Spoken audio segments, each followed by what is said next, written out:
BBC Sounds. Music, radio, podcasts.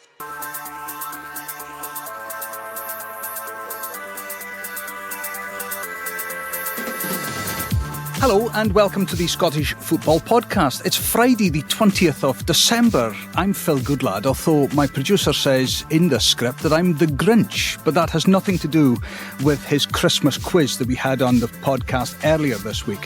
Thankfully, we don't have any of that today because, well, there's just so much to speak about, including Hearts and their fans not full of festive cheer. It's Victor Mudrak, the captain for Petroclub, the centre-back. Against Craig Gordon, short run up. The referee's whistle goes right-footed, scores! Petroclub are level. Bottom of the league and now out of Europe. We take the temperature down Tynecastle way. Also, Stamatolopoulos takes a touch, lays it off for Tom Sparrow! That's brilliant! can Motherwell make it 3 wins in a row as they entertain Kilmarnock in the Friday night game? And Zatati finds Forrest at the edge of the area, and Kyogo, brilliant touch and a wonderful goal. We'll take a look at the rest of the weekend's fixtures with Dundee United, the latest to try and stop the all-conquering Celtic. The Scottish Football Podcast. Yes, great to have you along this morning. Listen, I like Christmas, and I'm distraught at the way that the producer of this hallowed listen is trying to tempt me otherwise. I know a couple of guys who also like Christmas. Cillian Sheridan, the Brecon City striker, and a man who has spread cheer about just about all of the top flight clubs in and around Scotland at one time. And we have Steve McGinn, a man whose Christmas credentials are just impeccable as he smiles down the line at me. Gentlemen, good morning to you. Morning, Phil. Morning, Phil.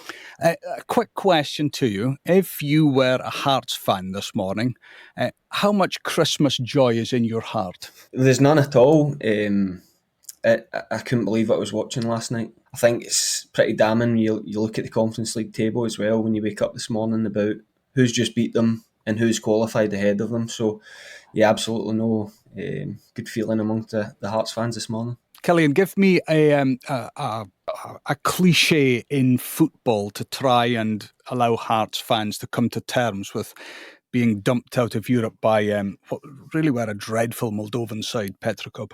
I don't really deal in football cliches. I didn't manage to see the game, caught up on some highlights, but one of the things coming through on even just the highlights, I'm sure it's worse actually watching the game live and probably being there.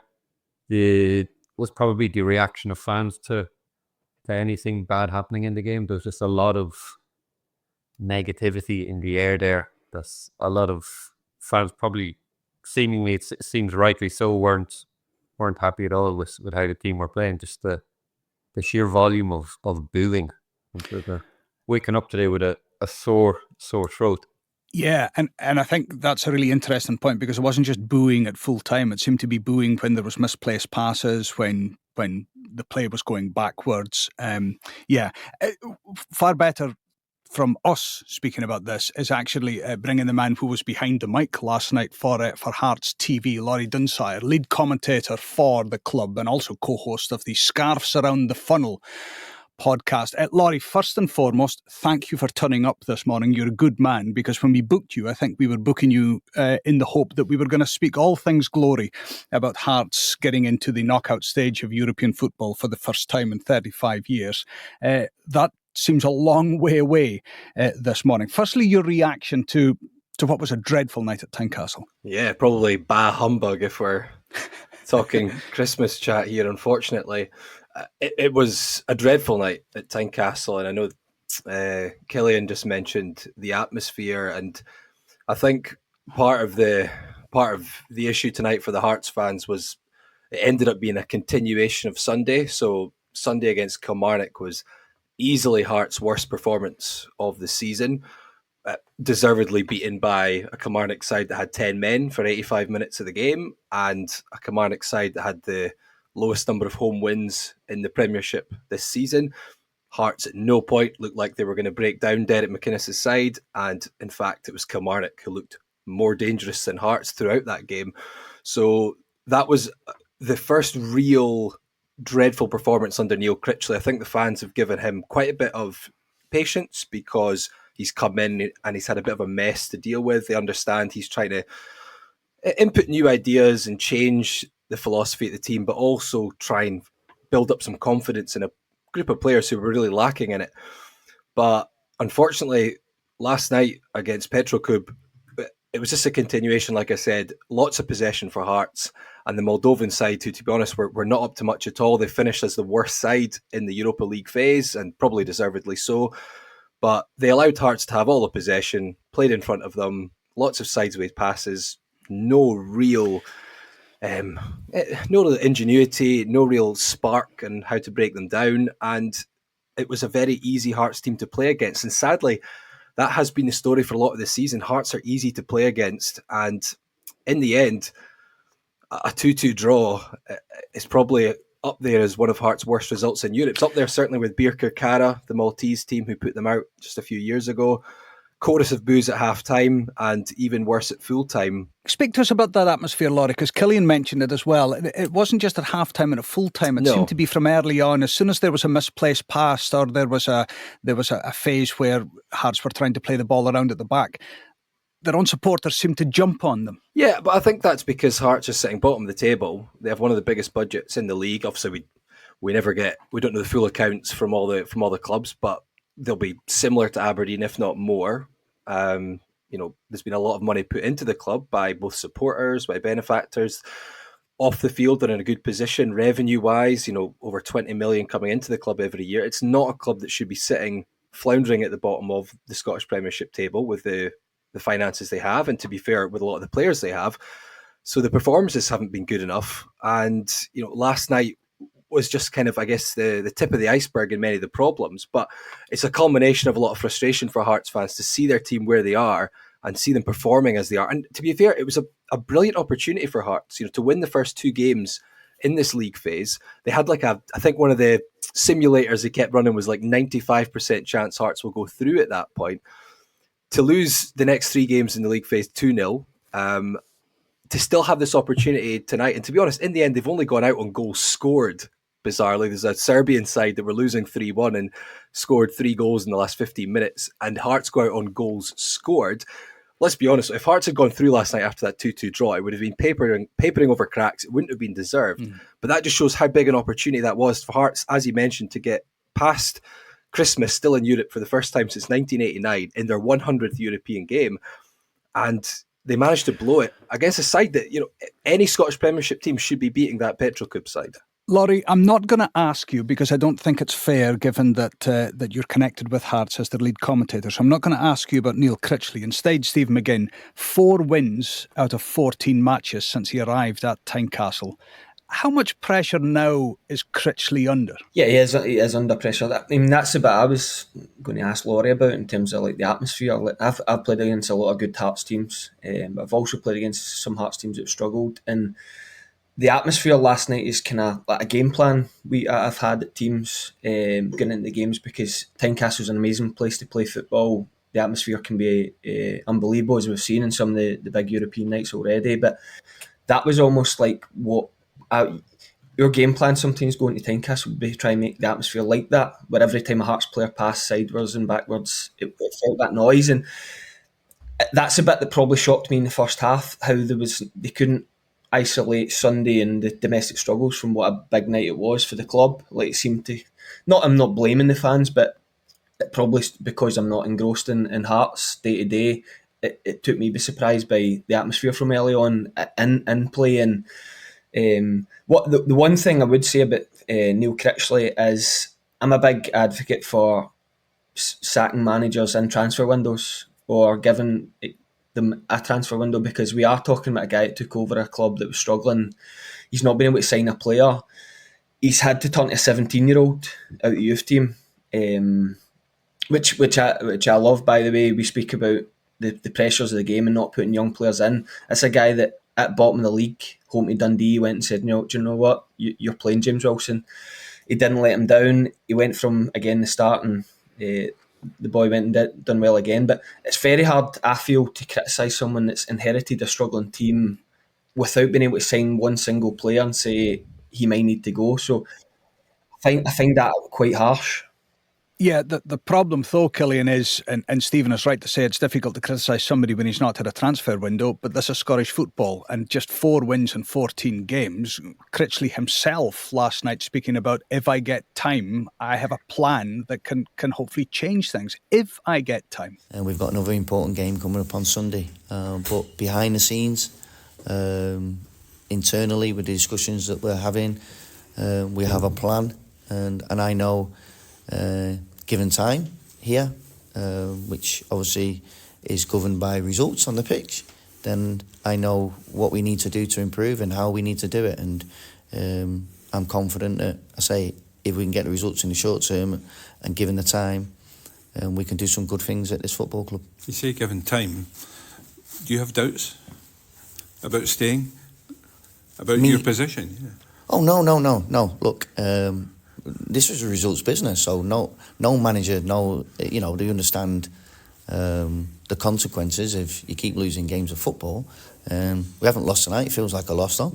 And only just before Kilmarnock, we had a good performance here against Dundee. So we have to go again in the league, and we have to keep trying to pick up points, doing our very best to do that.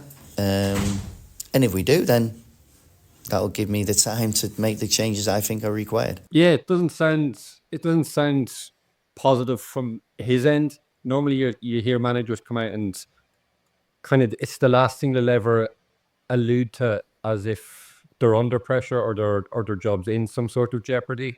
Again, it's probably going back to kind of the whole atmosphere around the game last night. It's probably hard for him to come out and actually try and be speaking in a positive light.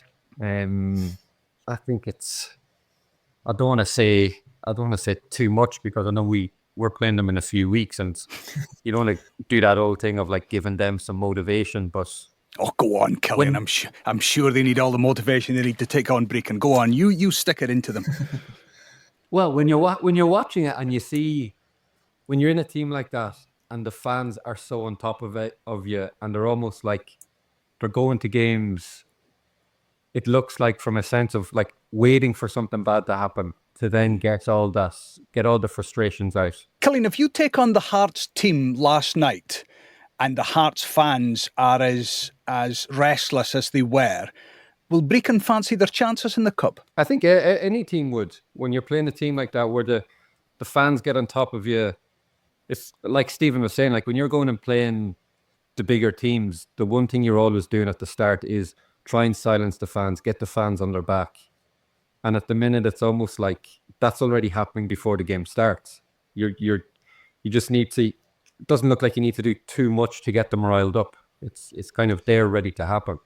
I think the thing is as well, you're talking about time. I guess the problem is, if Hearts are sitting mid-table, okay, we're not where we want to be. We want to be challenging up for third, at least in fourth place.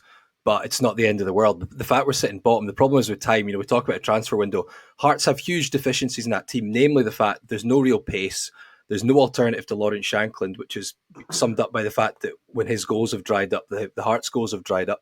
We're thin on the ground in defenders now. We're missing 2 of our centre-backs probably for the rest of the season. The problem is you've got a game against St Johnstone coming up, who are the next at 1 point above Hearts in second bottom. You've got a derby, and anyone who knows Hearts or knows Hibs, then they know that is the be-all and end-all for those fans. So that's going to be a huge one. You've got Ross County away, who are 2 points above Hearts in 10th, and then 2 games at the start of the year against Motherwell and Dundee United, who are doing well. So you might not get time to get to that transfer window. If Hearts lose all those 5 games or don't win any of those 5 games, then to be honest, it will turn against Neil Critchley, unfortunately. So I think that's the big challenge. I think all the Hearts fans do understand that Neil Critchley, he needs to be given more time because he's trying to change things here. He inherited a problem that he's trying to fix. But when you're at the bottom of the table and you've got a lot of games coming up against either your rivals or teams around you in the league, just before you even get a chance to bring new players in, then Hearts need to find a way to address what's happening just now. They need to find a way to address it pretty quickly. Laurie, just before I let you go, because I know you're busy, this weekend against St Johnstone, the bottom 2, and I know you've spoken about the next run of games for Hearts.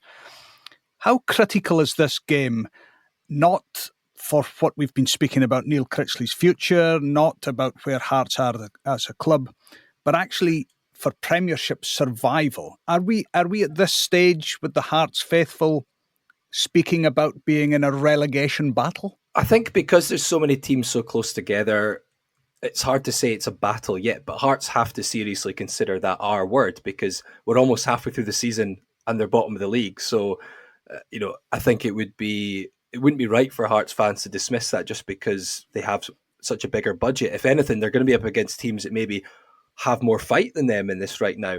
So I think they have to consider that the R word that some people don't want to say. There's a chance to pull themselves out of that, because right now there's 4 or 5 teams all pretty close together in the table. But it's crucial that they don't become one of the sides that ends up getting cut adrift in a 2 or a 3 that are battling to avoid those 2 bottom positions. Because obviously there's one team that goes automatically down, but you also don't want to be in a playoff against a hungry championship side who want to come up. So absolutely crucial that they get wins on the board, because these next 3, 4, 5 games will probably decide, are Hearts going to be potentially pushing for a top 6 place, or are they going to be battling with 1, 2 or 3 other teams to stay in the league? So it's a crucial period just now. You're listening to the Scottish Football Podcast from BBC Sports Scotland. Okay, let's leave behind last night's disappointment when it comes to Scottish football and look ahead to tonight. We've got a Cillian Sheridan derby to look forward to. Motherwell against Kilmarnock, one of many Cillian Sheridan derbies. How do you think this will play out with your old clubs? First and foremost, how great is it the Friday before Christmas that rather us thinking about rushing out for last-minute presents, we can actually sit down and watch a game of football? Yeah, no, it's good. This is the part when you're not in it as much, you actually enjoyed. It's the thing players all complain about and managers complain about, all the fixture pile up around Christmas time. But when you're not really in it as much, it's brilliant as a fan, like, to have football on. It's kind of getting up to the stage where there's just loads of football coming up. Stephen, how impressed have you been with Motherwell, up to 4th recently, but also a side, I don't know, this may sound a bit silly, but just quietly always going about their business. There's no big fanfare, there's no big airs and graces. It's just, oh yeah, Motherwell doing well this season. Yeah, it's amazing. Lose 3 games in a row and then won 2 games in a row, and then you start to look, we're sitting 4th, and I think he's done an amazing job, Stuart Kettlewell.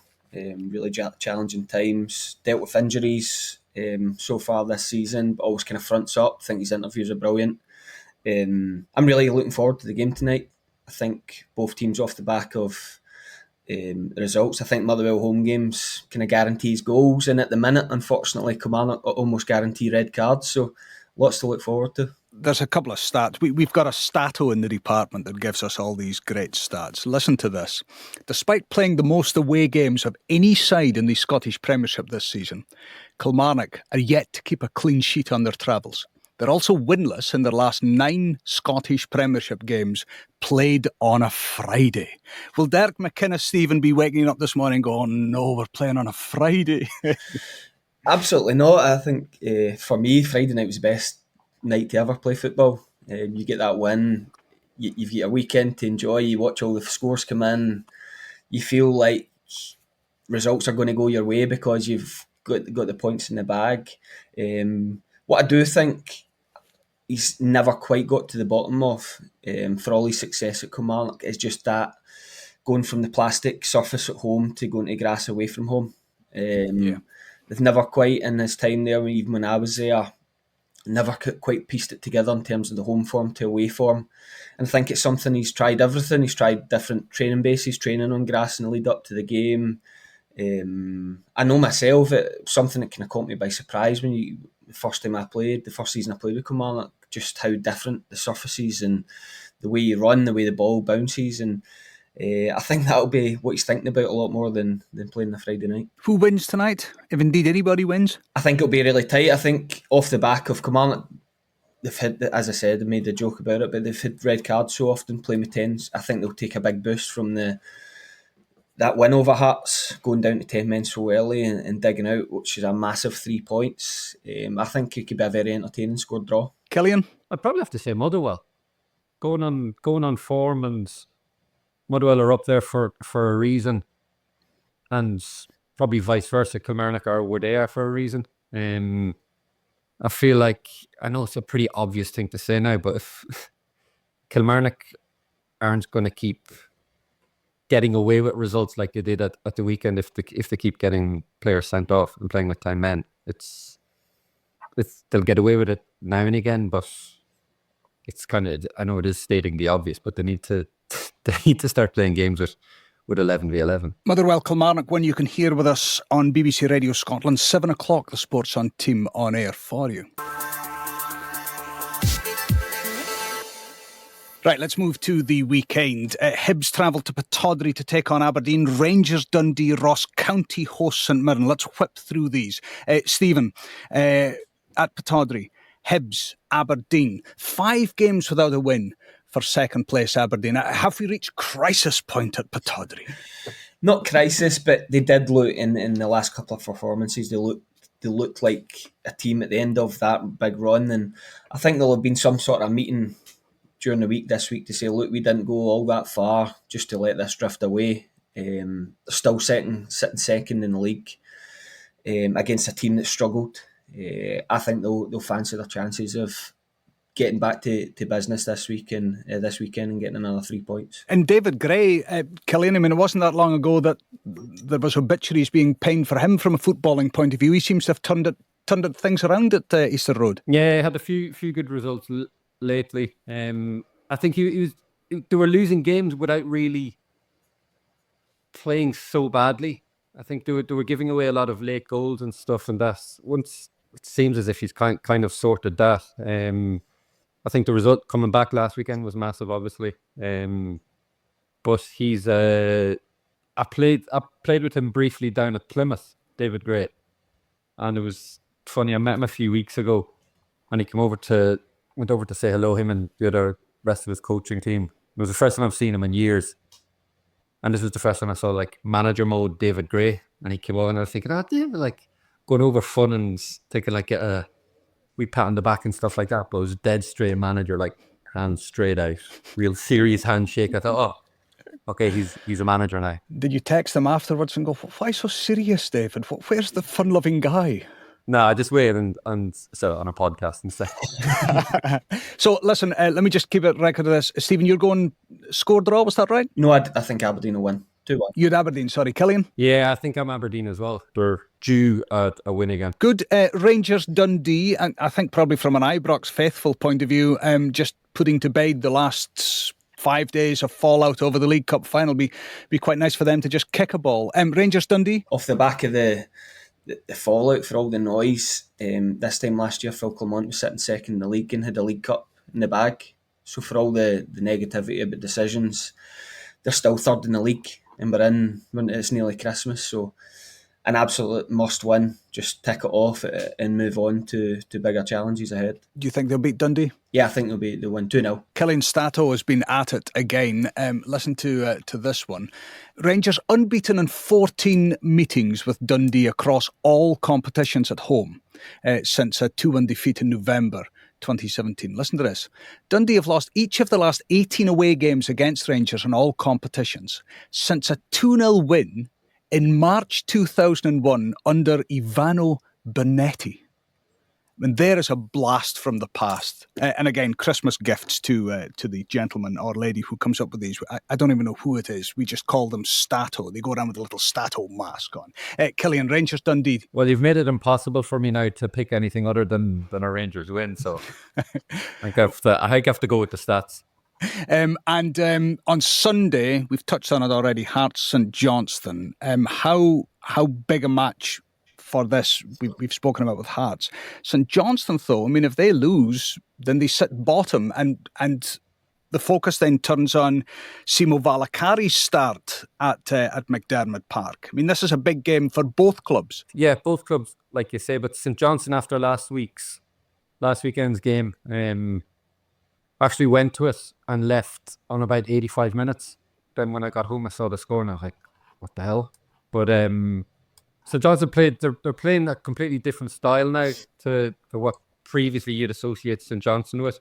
And if you're Hearts, you probably just want a break. You don't want, when things are the way they are, the last thing you probably want is another big.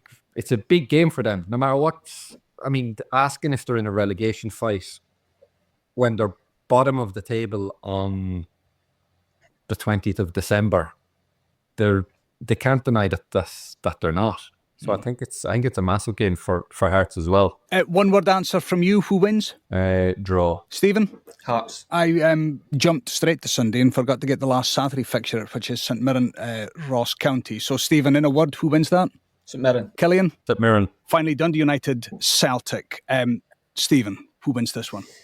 Yeah, Jim Goodwin's made it tough for Celtic in terms of they'll have a low block. It'll all be when Celtic can get that first goal, but I think they've got goals from everywhere, and I think they'll get the job done. Cillian? Yeah, Celtic. Stephen McGinn and Cillian Sheridan, thank you very much indeed. And let me be the first person to wish you a happy Christmas, although it is 5 days before then. Also, Laurie Dunsire, who we heard from earlier, well done to him for fronting up this morning, the Hearts TV commentator on what was a bad night at Tynecastle last night. Motherwell Kilmarnock live on BBC Radio Scotland tonight for you, 7 o'clock in the men's Premiership. In the Championship, it's Queen's Park Wraith Rovers. That's live on the BBC Scotland channel from 7:30. Remember where you can get the Scottish Football Daily podcast every morning, bright and early on BBC Sounds. Also, just turn on notifications onto your smartphone and the pod will drop onto your device, which means you don't need to go and search it. I'm Phil Goodlad. Enjoy the beautiful game and we'll speak again soon. The Scotland Rugby podcast is now available every Tuesday. Join me, Andy Burke and Tom English. Just head to BBC Sounds and subscribe to the Scotland Rugby podcast. It's just seismic stuff. There's bucket hats as well. Oh, really? Yeah. Is this a rugby podcast or is this a fashion podcast? Why can't it be a bit of both? Rugby. Let's get on to rugby. There's a lot to be excited about. Today's guest, John McGuigan. Clubs are at the absolute bedrock of everything Scottish rugby's about. The Rugby Sports Sound podcast from BBC Radio Scotland. We cannot help but be so excited. It's going to be the centre of the rugby universe. BBC Sounds.